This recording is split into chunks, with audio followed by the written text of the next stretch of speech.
Welcome ladies and gents, my name is Curci, and today we're going to be talking about Mortal Kombat X. This is actually the first fighting game I really decided to sink my teeth into and learn how to play it. The last fighting game that I actually played and really enjoyed was Injustice Gods Among Us, being made by the same people that make Mortal Kombat, which is NetherRealm Studios. I really liked Injustice mainly because of the fact that it was a fighting game for DC comic book superheroes, and I grew up on those characters. As much as I really liked Injustice, I really never took the time to learn how to play it properly. I did take that time to learn how to play Mortal Kombat properly. And I have to say that I'm probably going to be coming back to the Mortal Kombat franchise after this. Whatever game comes after Mortal Kombat X, I'm going to absolutely be there to get it. After learning how to play the mechanics of Mortal Kombat X, how to properly go about a fight, and seeing all the little extra things that this game has, I went out and I actually bought the game. Usually I gamefly games, and if I think I'm going to be replaying it a lot, if I think I'm going to get my money's worth out of it, I go back and I go buy it. And I did for Mortal Kombat X, because I actually think I'm going to get my money's worth out of this game. Is it the greatest fighting game of all time? I have no idea, because I really don't play a lot of fighting games, so I don't know really what to compare it to. But for me, it's easy to pick up. It's easy to understand. The combos aren't like Killer Instinct where you gotta go B-A, down, up, B-A, B-Y, X, Y. What? It's not about combos. It's about just having fun and having really brutal fights. Now, combos are involved with it. There are some special moves and some finishers, some fatalities and brutalities that you can actually employ. There is a learning curve to this game. You're gonna single in on a character first. You're gonna learn the special moves, because the special moves are mainly the thing that I usually do most of the time in fights. But recently I've been taking the time to learn other combos, different moves that they can make. It's not overly complicated either, like I said with Killer Instinct. Basically, you start the game, you pick a character, and you focus in on that character, learning the special moves,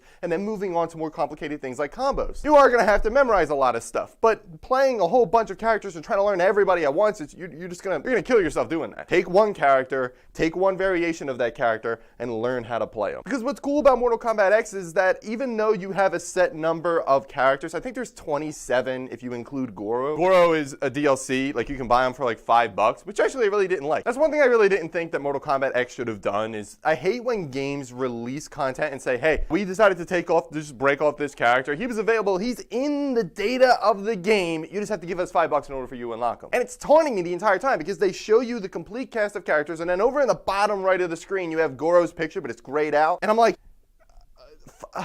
and I'm like really stubborn. Like if I was game flying the game, like I said before, so I knew for a fact, I'm like, I'm not gonna buy anything on this game if I'm just gonna game fly it. Now I'm probably gonna end up buying this character because it's funny because it is a character that you can fight. Like if you go into like the single player versus matches, you won't be able to select Goro, but if I go into like the towers mode, which is basically fight like 10 enemies, or that's the one that I went into at the time, then you can fight Goro. And it's just like, once again, you're taunting me with this character that I can't play as unless I give you $5. I hate games that do that. Mass Effect 3 did the same thing where they were like, yeah, you know, this guy, Javik, I think that was his name. He was the Prothean dude in your squad. Yeah, day one DLC, he's there.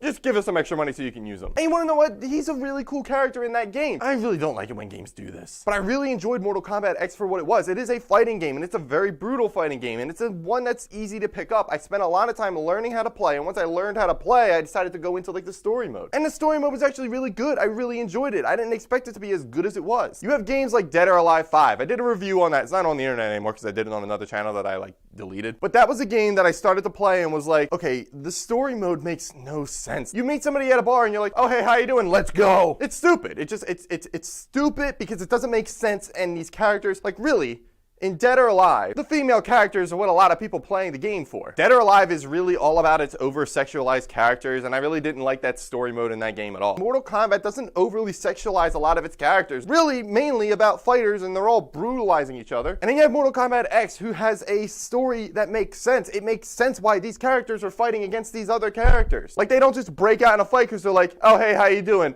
The universal greeting at this game is to fight each other, so haha. But it makes sense in Mortal Kombat X because you're not just sitting there and you're not like saying hi to somebody and then punching them in the face directly afterwards. No, it makes sense. Like, okay, I met this guy, now we're fighting, and it makes sense. Is it the greatest story ever made? No, but it is definitely surprising for me to see from a fighting game. Keeping in mind, Injustice Gods Among Us also had a fairly decent story. So I'm just gonna write off the fact that NetherRealm Studios does good story, or at least acceptable writing in their story arcs. If you played Injustice Gods Among Us, it almost feels like they took the format from Injustice Gods Among Us. I have no idea if Injustice took from other Mortal Kombat games, but basically in Mortal Kombat X, everything is divided up into chapters like it was in Injustice, and after every chapter you play as a new character, like it was in Injustice. I'm comparing these two, And for good reason, because they're made by the same people. I'm not naming a negative. It's just something that I noticed, and I was like, oh, that's weird. Like, you didn't think to, like, maybe change the format up a little bit for a new game? But regardless, you play in a chapter as a new character, and you fight 4 other enemies. What's cool is that occasionally in the story, it would jump back a couple of years and just basically show a little bit of backstory, because the thing about Mortal Kombat X is that it introduces a whole new cast of characters. Not like 10 different characters. Like, there's like a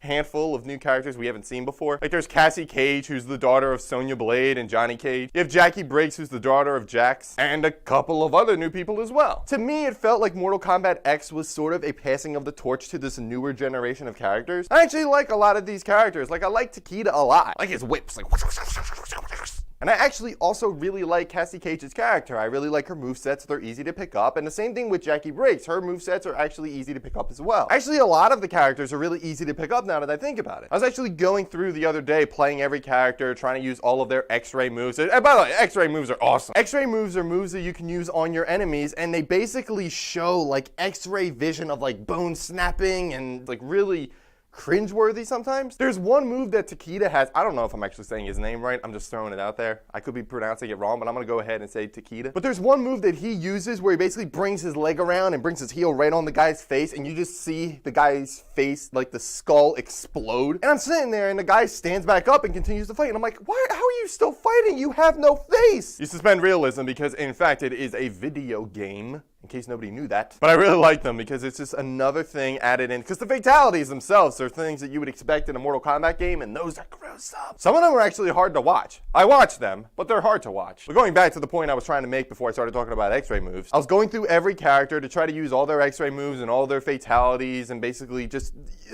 easy achievements just to kind of grind things out. And I discovered that there are a lot of different movesets that these characters have, and they're not hard to remember. Before every fight, I would pause the game and just basically remember all of their little special moves and then take a glance at their combos. But even though I really wouldn't be using their combos all that much, the character that I really focused in on was Scorpion. Like, I know most of Scorpion's movesets. I don't know all of his combos, but I know basically how to go about it. But it was still really easy to pick up. It was easy to understand, and I like the fact that there's a game that is easy on a newcomer like me to pick up. Like, I even took the skills that I gathered from playing through all of the story, I took that into multiplayer, and I actually was able to hold my own. Now, keeping in mind, it takes a little bit longer than I would personally like it for me to find an opponent. And if you have lag in your game, it's just bad. And it's not like lag where it's just like, okay, well, things are happening, but the game is just like dropping frames here and there. No, it's lag in the sense that it's hearing all of my button inputs, and it feels like my character is carrying them out a lot later after I've actually hit the button. So it feels like my character I'm not really in control of, because it's like he's like 3 seconds behind me, but he's using all the inputs that I'm putting in now. And I can't react because I'm watching my guy lose the fight, and I'm like 3 seconds ahead of this, and I don't know why. But then you get those games where you don't have lag and you're able to hold your own, and naturally you're going to get people that just know everything about their character and will just rip you to shreds. But there are a lot of other people, mainly because of the fact that this game is still somewhat new. Like, give it like a few weeks, give it a couple of months, and you're going to get those people that have won like 3,000 matches and are just going to bitch slap you every chance they get. But what's cool about this game is that it isn't just about, you can fight AI, yes, but it isn't just about the story mode and the multiplayer. There are other things that you can do. I keep talking about these tower things. Towers are basically, you can go in there.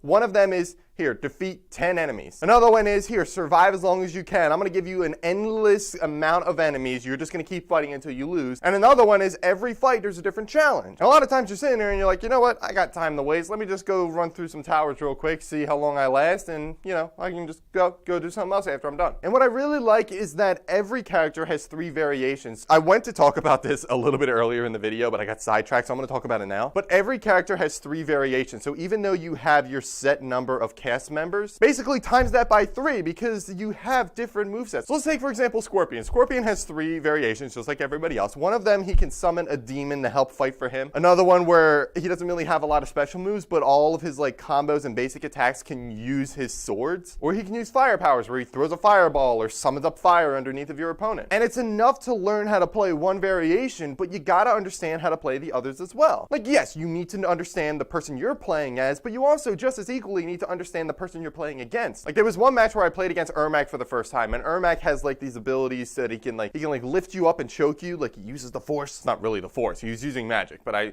like to pretend that he's using the Force. But basically, there are times where he'll lift me up, he'll flip me upside down, and then he'll just start smacking me. And I'm like, I don't know how to beat this guy. But then I started to understand his movesets. I understand what abilities he was going to be using against me, and I found a way to overcome it. Another really good example of this is SubZero. One of his variations is that he can have like a frozen statue clone of himself. And if you touch the frozen statue clone of SubZero, you're going to get frozen, and he's just going to leave you open for an attack. So again, I was like, what the heck is this? Like, the first time he ever put out a clone, I punched it like, this is stupid. And then I froze, and I was like, oh, so that's what that does. But then there's this other game mode in there that's called the Crypt. You basically go in first-person view, you walk around this crypt. It's like, starts you off in like a cemetery, then you can go and explore. Like, it's really more expansive than I expected it to be. But basically, you go in there, as you fight through different matches and stuff and win, you gather up coins, and then you can spend those coins in the crypt to unlock things like costumes, fatalities, brutalities. But then there are like other areas, like you can't reach other areas of the crypt without uncovering another item. And by uncover, like,